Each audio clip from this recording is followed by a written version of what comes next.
오늘 말씀의 제목은 다만 악에서 구하시옵소입니다. 이 말씀의 제목으로 함께 은혜 받길 원합니다. 오늘 본문의 말씀은 우리가 늘 암송하고 늘 고백하는 주님의 기도, 곧 주의 기도문입니다. 성경에 주님이 직접 기도의 내용을 말씀하시고 이렇게 기도하라고 말씀하신 부분은 이 주의 기도문이 유일할 것입니다. 오늘은 이 주의 기도문 가운데 마지막 부분 13절에 기록된 말씀, 다만 악에서 구하시옵소서라는 이 부분을 오늘 설교의 주제로 놓고 함께 말씀을 나누도록 하겠습니다. 여러분, 세상에서 악이라고 할 때 그 악은 무엇을 의미하는 것입니까? 국가 예를 들자면 국가가 자기 국민의 안전과 생명을 지키기 위해서 군대를 조직하지 않습니까? 그런데 그 군대가 정권을 잡기 위해서 만일 자기 국민을 학대하고 학살한다면 우리는 그것을 악이라고 규정합니다. 다른 예를 들겠습니다. 소말리아 해적이 우리나라의 상선을 탈취해서 돈을 요구했던 적이 있습니다. 그때 우리나라 군함이 소말리아까지 가서 강력하게 응징했습니다. 우리는 소말리아가 나쁜 짓을 했기에 악으로 규정하고 그렇게 한 것입니다. 그리고 그 과정에서 소말리아 해적 8명이 사살당했습니다. 우리는 당연히 악을 제거했다고 생각합니다. 그러나 AP통신이 소말리아 정부와 인터뷰했을 때 소말리아 정부 관계자는 자기 국민을 사살한 이 악한 행위는 도저히 용납이 안 된다. 언젠가는 반드시 대가를 치를 것이라고 하는 메시지를 보냈습니다. 우리 쪽에서는 그들의 반응이 참 어이가 없는 반응 아니겠습니까? 또 다른 예를 들겠습니다. 일본이 위안부 문제를 가지고 우리 정부와 첨예한 갈등 상태에 현재 놓여 있습니다.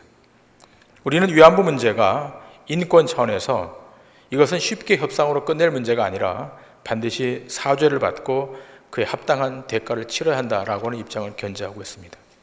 왜냐하면 그들이 저질렀던 만행은 모든 국가가 동의하고 있는 인권을 탄압한 악의 문제이기 때문입니다. 자, 그런데 일본의 입장은 어떻습니까? 이건 전쟁을 치르다 어쩔 수 없이 일어난 일이니까, 그리고 이것은 지금 정부가 책임질 일도 아니고 또 우리 과거에 정부가 다 이 책임의 문제를 다 해결했기에 유감 정도로 생각하고 있고 그 입장을 우리는 견제하겠다라고 하는 것입니다. 일본은 이 문제를 악으로까지 규정하지 않고 있습니다. 그러나 우리 대한민국 정부는 이 문제를 악으로 규정하고 지금 일본에게 날을 세우고 있는 것입니다. 특별히 이번 하계올림픽을 치르면서 몇몇 외신들의 보도를 볼 때 일본이 주변 국가에 끼친 해악을 알면서도 일본을 두둔하는 보도를 우리가 들었을 때 얼마나 마음이 불편했습니까? 그런데 문제는 일본의 그런 행위에 대해서 제3자들은, 다른 나라들은 그게 무슨 문제냐라고 하는 식의 입장입니다. 여러분, 악의 문제는 이렇게 정치적, 민족적 프레임으로 가져가면 다 상대화되기 때문에 악을 악으로 규정하는 것이 쉽지가 않습니다. 세상은 이미 그 선악과를 따먹은 아담의 후손들이기에 선과 악의 규정을 하나님 입장에서 두는 것이 아니라 자신이 처해 있는 상황에 두기 때문에 한쪽은 악이 되고 또 한쪽은 선이 되는, 서로 문제가 없다는 주장이 난무하는 것입니다. 자, 그래서 우리는 이것을 상대적 입장에서 자신의 이익에 근거해서 선과 악을 나누는 것이 아니라 성경은 도대체 이 악을 어떻게 규정하고 있는가를 봐야 할 것 같습니다. 요한복음 7장 7절 이렇게 말하고 있지 않습니까? 세상이 너희를 미워하지 아니하되 나를 미워하나니 이는 내가 세상의 일들을 악하다고 증언함이라. 자, 세상이 예수님을 미워하는데 그 미워하는 이유는 예수님이 세상의 일들이 악하다고 규정했기 때문이라는 것입니다. 자, 이렇게 규정했던 이 예수님의 이 말씀에 대해서 악하다라고 규정했던 사람들은 서기관과 바리새인들입니다. 그럼에도 불구하고 우리 주님은 양보하지 않고 이 서기관들과 바리새인들 그리고 제사장들까지도 다 악한 자다, 마귀의 자식이라고 규정합니다. 그들의 거룩한 종교 행위가 있었고 또 경건의 예식들이 있었지만 그럼에도 불구하고 그들의 행위 자체가 악하다고 우리 주님은 말씀하십니다. 기억할 것은 사람들이 스스로 만들어낸 선이라고 하는 것이 절대 선이신 하나님 앞에서는 선일 수가 없다는 것입니다. 국가가 만든 선이 있지 않습니까? 기업이 주장하는 선이 있고 또 공동체가 주장하는 선이 있습니다. 그러나 그럼에도 불구하고 하나님이 제시한 선, 절대 선이신 하나님 앞에서의 그 선은 상대화될 수밖에 없고 그 선은 선일 수가 없다는 것입니다. 자, 그러므로 진정한 선, 진정한 악이 무엇인가를 우리는 생각해야 될 것 같습니다. 자, 그러면 예수님 당시에 누가 선과 악을 규정하는 주체였는가라고 하는 것입니다. 그것은 바로 바리새인과 서기관들이었습니다. 이 두 부류가 그 당시에 선과 악을 규정하는 주체였습니다. 그들의 종교의식, 그들의 경건의식, 그들이 보인 태도, 이 모든 것은 다 선으로 규정되었습니다. 그러나 그렇게 선이라고 규정했던 그들에 대해서 우리 주님은 악이라고 규정하십니다. 세상은 그를 선이라고 그랬지만 우리 주님이 보시기에 그것은 악이었습니다. 그래서 자신들을 악하다라고 규정했던 이 예수님을 그대로 둘 수가 없었던 것입니다. 그리고 기회를 엿보다 정치적인 음모를 동원해서 빌라도 재판에 넘겨버립니다. 그리고 예수님을 죽이기로 결정합니다. 자, 그러면 예수님을 죽이려고 했던 그 배후에는 누가 있었던 것입니까? 악한 자가 있었습니다. 성경에서는 그를 사단이라고 규정하고 있습니다. 자, 이 사단이라고 하는 이 악한 세력은 성경이 시작되는 창세기에서부터 드러나기 시작합니다. 자, 우리는 이 대목을 조금 더 세밀하게 들여다보면서 말씀 안으로 들어가겠습니다. 창세기 4장 3절 이하의 말씀을 보시겠습니다. 세월이 지난 후에 가인은 땅의 소산으로 제물을 삼아 여호와께 드렸고 아벨은 자기도 양의 첫 새끼와 그 기름으로 드렸더니 여호와께서 아벨과 그의 제물은 받으셨으나 가인과 그의 제물은 받지 아니하신지라. 가인이 몹시 분하여 안색이 변하니 여호와께서 가인에게 이르시되 네가 분하여 함은 어찌 됨이며 안색이 변함은 어찌 됨이냐. 네가 선을 행하면 어찌 낯을 들지 못하겠느냐. 선을 행하지 아니하면 죄가 문에 엎드러져 있느니라. 죄가 너를 원하니 너는 죄를 다스릴지니라. 가인이 그의 아우 아벨에게 말하고 그들이 들에 있을 때 가인이 그의 아우 아벨을 쳐 죽이니라. 여러분, 성경에 나타난 최초의 살인사건입니다. 자, 살인사건이니까 이것은 악 아니겠습니까? 악으로 규정할 수밖에 없습니다. 그러나 살인이 일어나는 것을 통해서 악이 어떻게 진행되었는가를 우리는 엿볼 수 있습니다. 자, 가인과 아벨이 각자의 소산물로 하나님 앞에 제사를 드립니다. 이때 이 제사에 대한 법이 정형화되어서 주어진 것은 아니었습니다.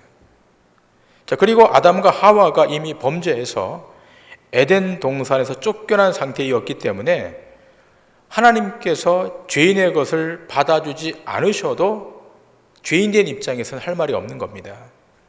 자, 그런데 하나님께서 아벨의 제사를 받아주십니다. 죄인들의 제사를 받아주십니다. 무엇을 의미하는가 하면 하나님께서 이제부터 죄인의 제사를 용납해 주시겠다고 하는 사인입니다. 죄로 인하여 단절된 인간을 하나님이 받아주시는 용서, 하나님의 긍휼의 차원인 것입니다. 자, 그런데 가인이 하나님과의 이 관계 회복을 보고 안색이 변해서 결국 생명을 해야 합니다. 이것이 악의 출발입니다. 자, 그러면 이 아벨의 제사에 대해서 신약 성경으로 오게 될 때 히브리서 기자는 어떻게 규정하고 있는가라고 하는 것입니다. 자, 히브리서 11장 4절은 이렇게 증거합니다. 믿음으로 아벨은 가인보다 더 나은 제사를 하나님께 드림으로 의로운 자라 하시는 증거를 얻었으니 하나님이 그 예물에 대하여 증언하심이라. 그가 죽었으나 그 믿음으로써 지금도 말하느니라. 자, 이 아벨의 제사에 대해서 히브리서 기자는 믿음으로 드린 제사, 믿음으로 드린 제사라고 말합니다.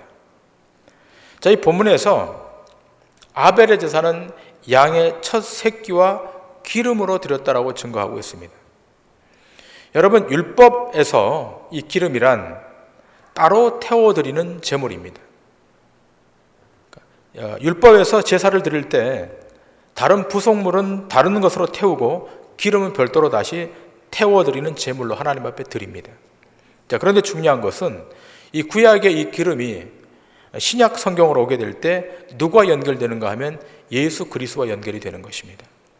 그 당시 예수님은 기름 부은 받은 자로서 이 땅에 세이비어 구세주로 오신 것이고, 여기에 대해서 히브리서 기자는 히브리서 12장이 이렇게 증거합니다. 자, 히브리서 12장 24절의 말씀을 보시겠습니다. 새 언약의 중보자이신 예수와 및 아벨의 피보다 더 나은 것을 말하는 뿌린 피니라.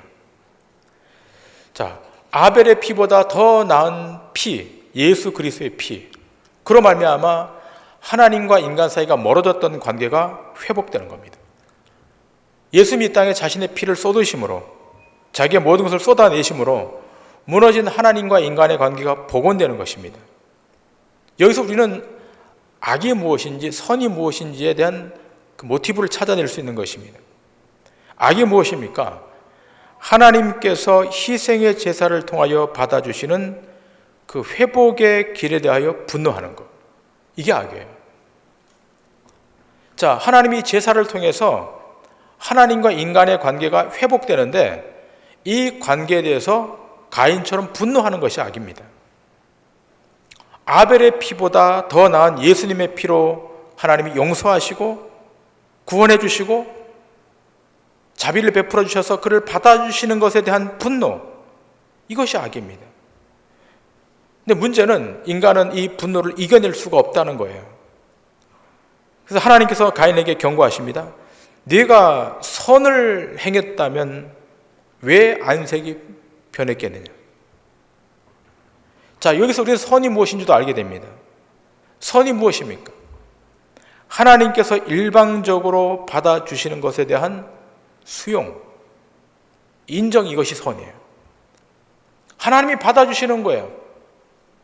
인간의 잣대로 볼 때는 받아줄 수 없는 것임에도 불구하고 하나님께서 그 인생을 받아주시는 것에 대한 수용, 인정, 이것이 선입니다. 반대로 악은 무엇입니까? 하나님 왜 받아주십니까? 여기에 가인처럼 분노하는 것이 죄입니다. 근데 문제는 무엇입니까? 이 땅에 태어나는 모든 인간은 다 이 분노가 있다는 것입니다. 이걸 다스려야 되는데, 통치해야 되는데 그렇지 못하다고 하는 것입니다. 자, 더 구체적으로 이 악이 무엇인지를 시편 2편의 말씀을 통해서 확인하기를 원합니다. 시편 2편 1절 이하의 말씀입니다. 어찌하여 이방 나라들이 분노하며 민족들이 헛된 일을 꾸미는가? 세상의 군왕들이 나서며 관원들이 서로 꾀하여 여호와와 그의 기름 부은 받은 자를 대적하며 우리가 그들의 맨 것을 끊고 그의 결박을 벗어 버리자 하는도다. 자, 여기 1절을 보시면 이방 나라들이 분노합니다. 누구에 대해 분노하는가 하면 하나님에 대해서 분노하는 것입니다. 자, 그러면서 뭐라고 그러는가 하면 2절에 보면 여호와와 그의 기름 부은 받은 자를 대적하며, 세상 군왕들이 나서서 여호와와 그의 기름 부은 받은 자를 대적하겠다는 겁니다. 무슨 말입니까? 하나님이 주도하시고 하나님이 주권적으로 행하시는 것에 대해서 세상의 군왕들이, 세상의 권력이 거기에 대해서 반대하고 저항하는 것, 이것을 악이라고 하는 것입니다. 자, 그렇다면 하나님은 이 악에 대해서 방관하고 계시는가, 가만히 계시는가? 절대로 그렇지 않습니다. 시편 2편 4절 이하에 이렇게 시편 기자가 증거합니다. 하늘에 계신 이가 웃으시며 주께서 그들을 비웃으시리로다. 그때 분을 바라며 진노하사 그들을 놀라게 하여 이르시기를 내가 나의 왕을 내 거룩한 산 시온에 세웠다 하시리로다. 내가 여호와의 명령을 전하노라. 여호와께서 내게 이르시되 너는 내 아들이라 오늘 내가 너를 낳았도다. 내게 구하라. 내가 이방 나라를 내 유업으로 주리니 내 소유가 땅 끝까지 이르리로다. 내가 철장으로 그들을 깨뜨리며 질그릇같이 부수리라 하시도다. 그런즉 군왕들아 너희는 지혜를 얻으며 세상의 재판관들아 너희는 교훈을 받을지어다. 여호와를 경외함으로 섬기고 떨며 즐거워할지어다. 그의 아들에게 입맞추라. 그렇지 아니하면 진노하심으로 너희가 길에서 망하리니 그의 진노가 급하심이라. 여호와께 피하는 모든 사람은 다 복이 있도다. 권력자들이, 통치자들이 하나님에 대해서 대항하고 저항하는 것에 대해서 하나님이 그냥 방관만 하고 있지 않으신다는 것입니다. 하나님이 심판하시겠다는 것입니다. 하나님이 손을 대시겠다는 것입니다. 왜냐하면 왕을 세우기도 하시고 패하기도 하시는 분은 여호와 하나님이시기 때문에 그렇습니다. 하나님만이 온 세상의 통치자이시고 주권자이십니다. 유일 존재하신 만왕의 왕이십니다. 그분은 철장의 권세를 갖고 계신 분이십니다. 그의 전능한 능력으로 온 우주를 통치하시고 다스리시고 운용하시고 경영하시는 능력의 주이십니다. 그 하나님이 이렇게 하나님의 주권에 대해서, 하나님의 통치권에 대해서 저항하는 인생들에 대하여 하나님이 가만히 계시지 않으시겠다는 것입니다.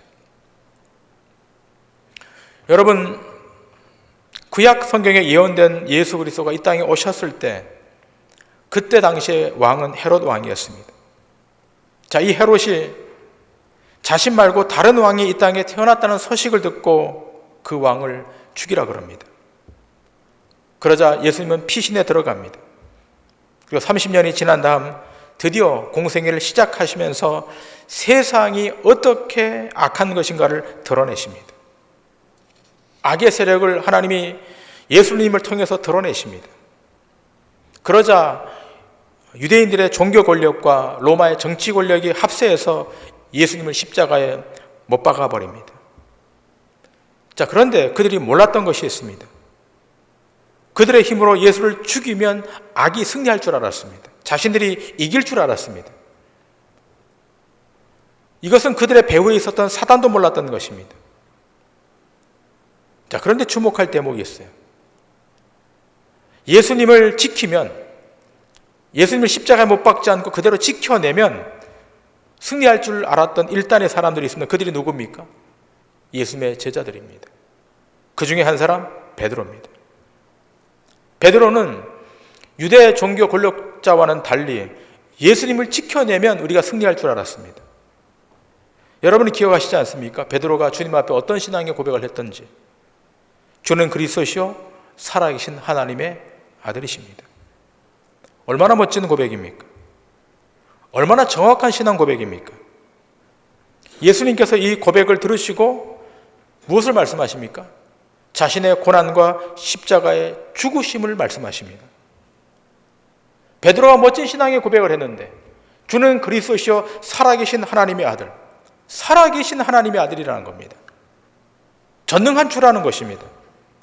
그런데 베드로의 고백과는 달리 예수님이 뭐라고 말씀하는가 하면 나는 곧 고난을 받게 될 것이고 십자가에 달려 죽을 것이다. 그때 베드로가 뭐라 그럽니까? 예수님에게는 이런 일이 일어나서는 안 됩니다. 다른 사람은 몰라도 예수님에게서는 이런 일이 일어나서는 안 됩니다. 우리는 예수님을 지킬 수밖에 없습니다. 그때 예수님께서 베드로를 책망하시면서 했던 말이 무엇입니까? 사단아, 물러가라. 너는 나를 넘어지게 하는 자로다. 너는 하나님의 일을 생각하지 않고 사람의 일을 생각한다라고 경고하십니다. 여기서 우리는 상반된 입장을 보지 않습니까? 유대교의 종교 권력과 세상의 권력은 예수님을 죽이려 하고 있고 또 베드로와 제자들은 예수님이 십자가에 못 박아 죽는 것을 막고 있다는 겁니다. 정상반된 입장이에요. 그러나 두 부류 다 무엇을 모르는 것입니까? 십자가에 감춰진 의미를 모르는 것입니다. 한쪽은 십자가에 죽이면 그들이 성공하는 줄 알고 있고 또 다른 한쪽은 십자가에서 죽어버리면 실패하는 줄 알고 있다는 거예요. 이 비밀은 천사도 모르고 있고 예수님의 제자도 몰랐던 것입니다. 누구만 아시는 겁니까? 예수님 자신만 아시는 거예요. 예수님의 길은 인간과 타협하고 인간과 협의해서 가는 길이 아니라 그것은 예수님 스스로 가는 길입니다. 예수님은 주권자이십니다. 인간이 이렇게 하라고 해서 이렇게 하고 저렇게 하라고 저렇게 하는 분이 아닙니다. 예수님은 자신의 길은 자신이 정하고 그 길을 가는 것입니다. 그래서 통치자이시고 구원자이시고 우리의 주인이십니다. 요한 사도는 이렇게 말하고 있지 않습니까? 요한복음 10장 18절입니다. 이를 내게서 빼앗는 자가 있는 것이 아니라 내가 스스로 버리노라. 나는 버릴 권세도 있고 다시 얻을 권세도 있으니 이 계명은 내 아버지에게서 받았노라 하시니라. 우리 주님이 말씀합니다. 나는 버릴 권세도 있고 다시 취할 얻을 권세도 있다는 거예요.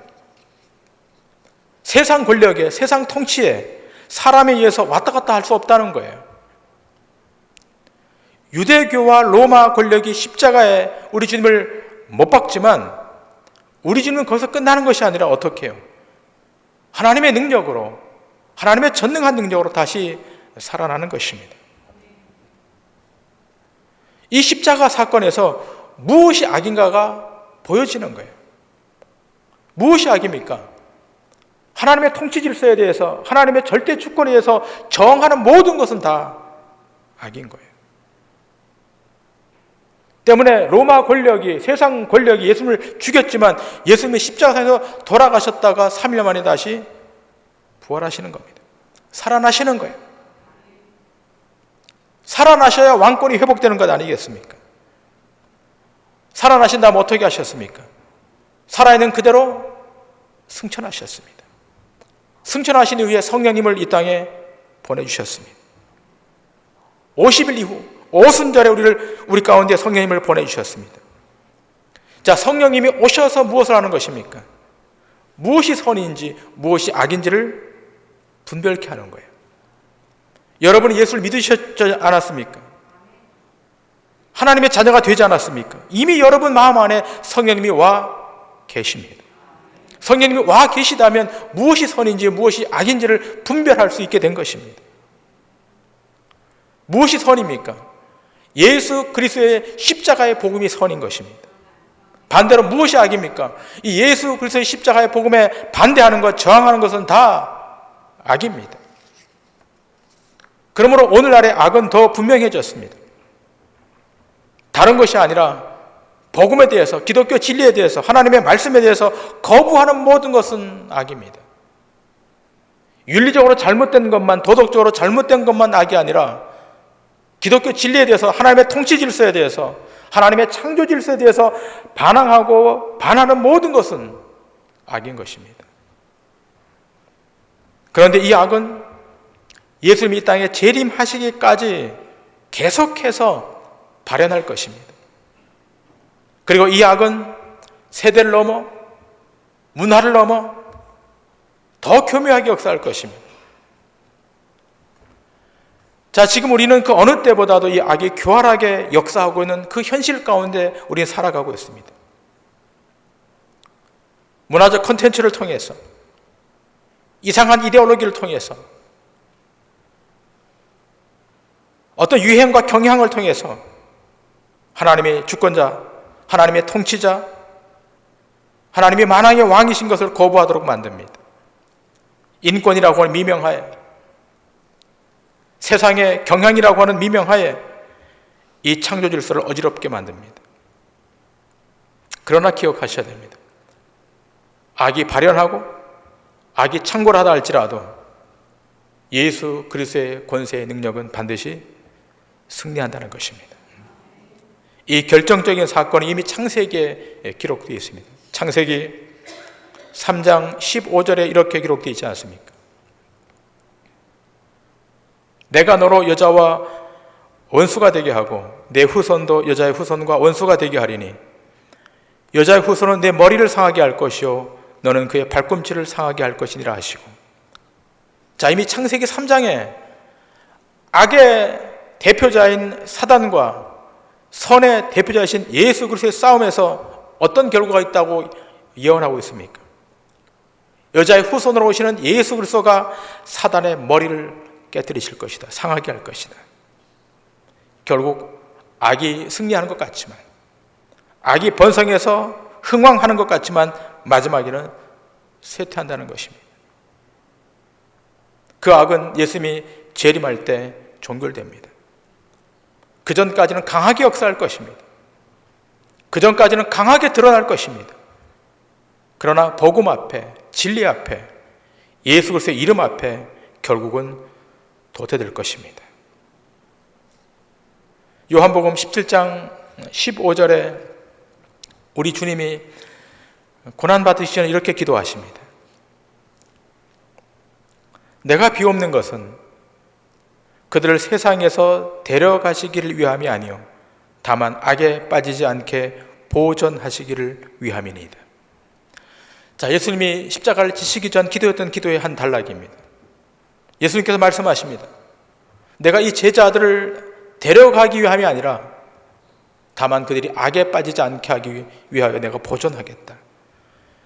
제자들 남겨주신 이유가 있습니다.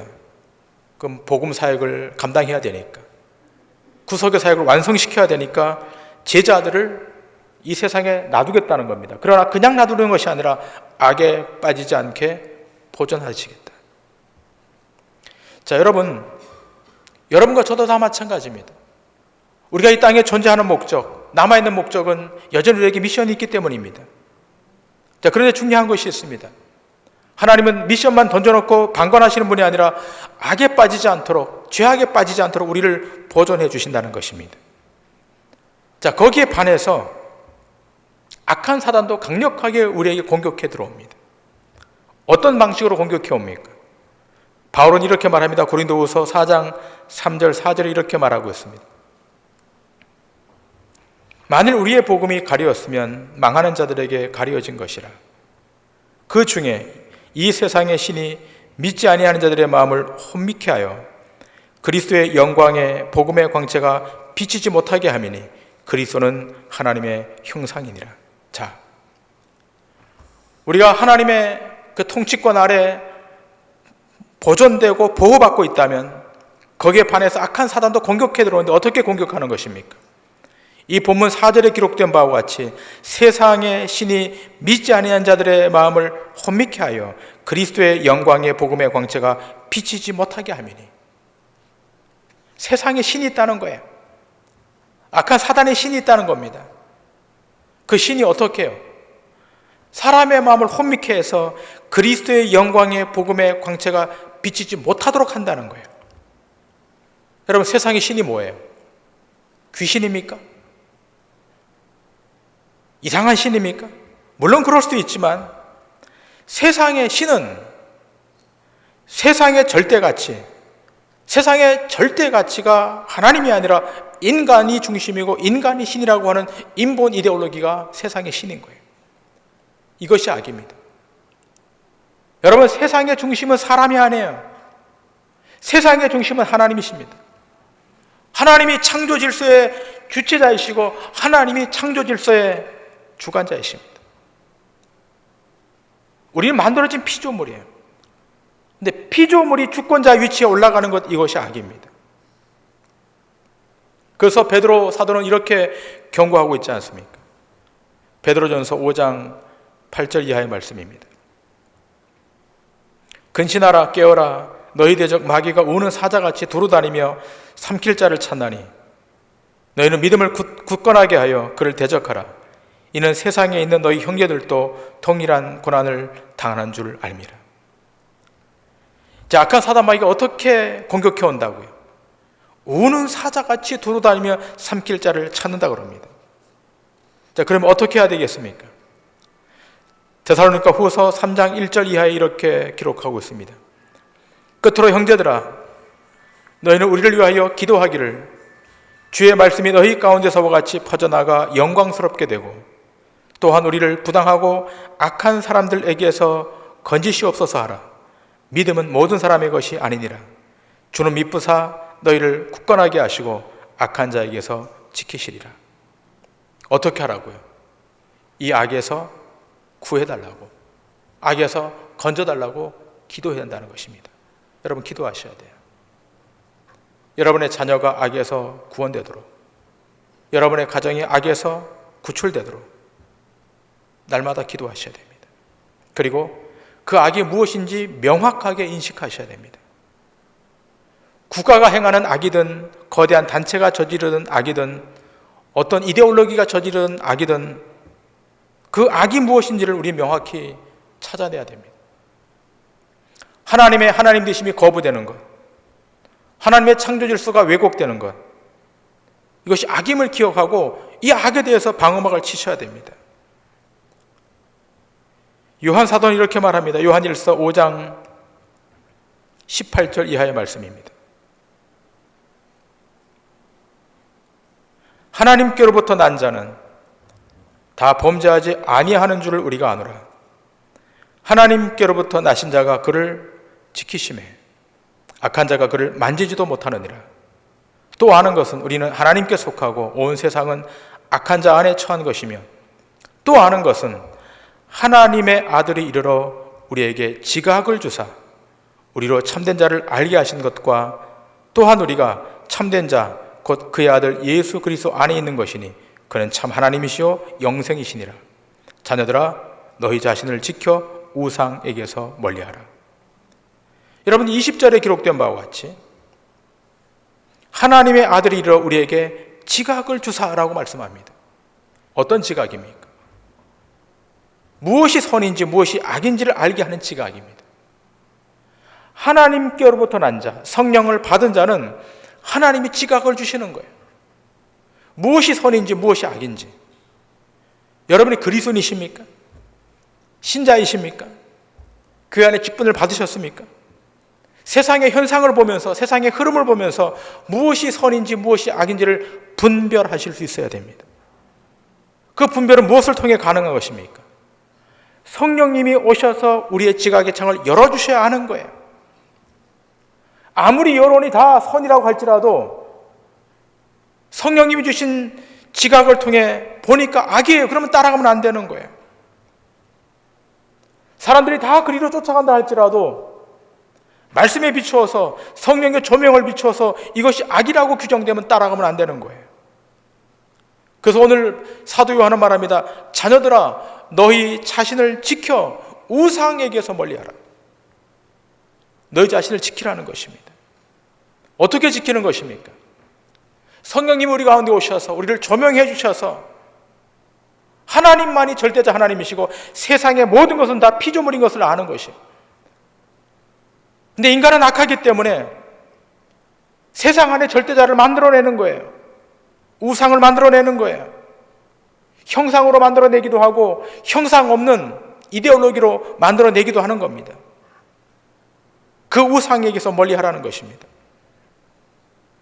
우리가 이 사실을 알고 있다면 우리는 날마다 악에서 구출받기를, 악에서 구원받기를 기도해야 됩니다. 바울은 로마 교회에 편지하면서 이렇게 권고합니다. 로마서 8장 33절 34절입니다. 누가 능히 하나님께서 택하신 자들을 고발하리요? 의롭다 하신 이는 하나님이시니 누가 정죄하리요? 죽으실 뿐 아니라 다시 살아나신 이는 그리스도 예수시니 그는 하나님 우편에 계신 자요 우리를 위하여 간구하시는 자시니라. 악한 세상 속에 처해 있는 하나님의 백성을 하나님이 어떻게 해요?